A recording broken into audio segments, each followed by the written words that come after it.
Hi everyone, welcome to my channel Design with Roosevelt. Continuing with CSWA Practice Problems, today we'll work on question 6.12. Let's take a look at this question. So in this question, unit of measurement is millimeter gram second. Like always, we need to ensure we're using the same unit of measurement in SolidWorks setting. Now, looking at this question, we have multiple views shown here. We have the 3D model, we have the front view, we have section AA, section BB, and detail C. My preference is to start modeling this part using revolve bus command. I'm going to focus on section AA. I will model half of this part and then use revolve bus command to make the whole geometry. Then after that, I will focus on making this cutout and these two cutouts that we have on the sphere part. So with this introduction, let's jump into SolidWorks and start modeling this part. In SolidWorks, first we need to check unit of measurement, and you can see that we have millimeter gram second, which is a correct unit of measurement. Now click on a sketch, click on front plane. Here, because I want to use revolve bus command, I'm going to use center line and I'll make this center line here. Now let's just start with the arc command. Click on arc command, and here we need to make an arc shape for this sphere. So put the center point on this symmetry line and let's make something like this. Next, click on arc command again and let's make an arc shape like this, then another arc like this, and finally the last arc shape. And then here, click on line command, go straight down, go to the symmetry line, and then go back to the starting point. Okay, so that's a rough sketch that we want to have. Next, let's add some dimensions. Looking at section A, you can see that the distance between center point of the arc and the bottom line should be 24 millimeter. The diameter of this bottom section should be 14 millimeter, which means that this part, which is half of the diameter, is 7 millimeter. Radius of this first arc should be 4 millimeter. And the distance between the center point of the arc and the bottom line is 6 millimeter. Radius of the second arc should be 2 millimeter. And the distance between the center point of the arc and the bottom line should be 10 millimeter. And finally, radius of the third arc should be 4 millimeter. Why 4? Because it's similar to the first arc. And for the first arc, we see that we have a typical term, which means that the same radius should be applied to the similar arc. Okay, so now we added all dimensions. Next, let's add some reasonable constraint. Like always, because we have curves, we need to keep tangency between these arcs. So what I can do, I click on this arc, hold Control, click on the second one and choose tangent. Then second arc, same tangent. And finally, select 2 millimeter arc, hold Control, bottom one, and choose tangent. And now we have tangency relation between all these arcs. Okay, so here is the tough part. This question is not really difficult because of the complexity of the design. This question is actually difficult because there's not enough information in this question to make the geometry fully defined. Like always, you need to make a reasonable assumption to make this geometry fully defined. In this case, for example, you see that we use every single important dimensions on a geometry. Diameter, radius, distance from the bottom line, distance between the center point, everything is added. After that, we added reasonable assumptions like tangency between arc. But even after doing all these work, you can see that the geometry is not fully defined.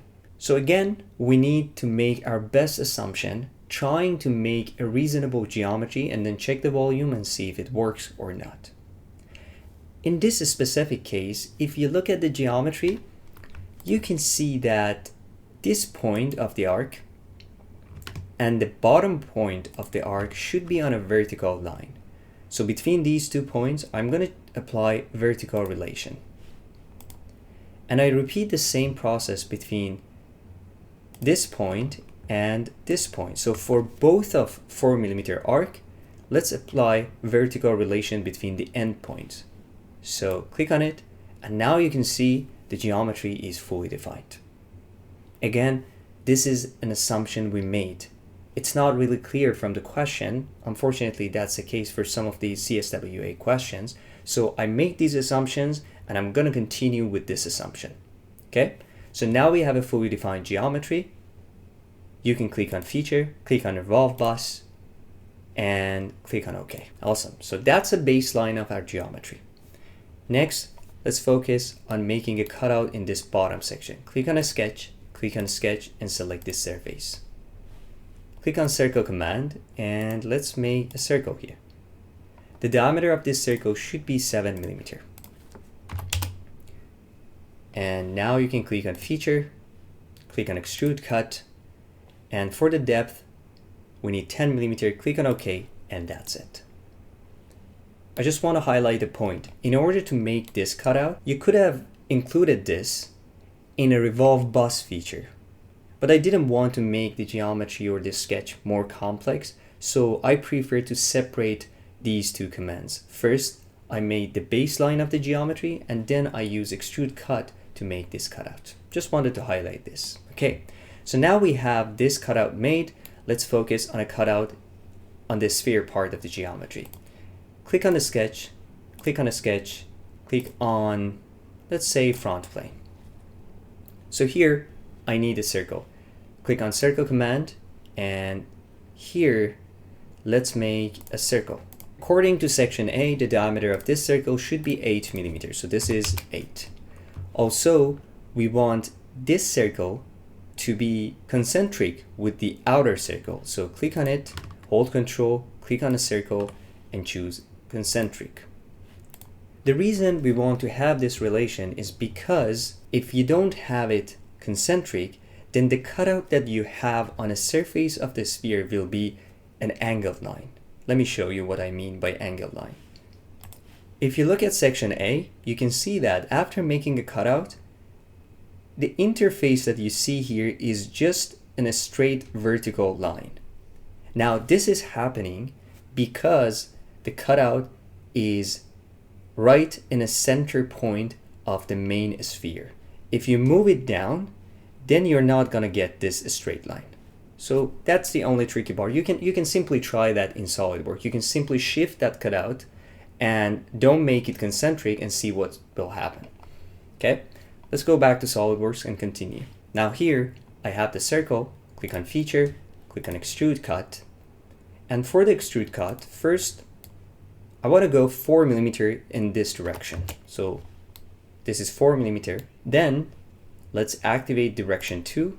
For direction 2, click on the drop down menu, click on Up to Surface, and simply select this surface. So basically I'm telling SolidWorks that I want to go 4 millimeters to right and up to this surface for the left direction. Click on OK, and that's it.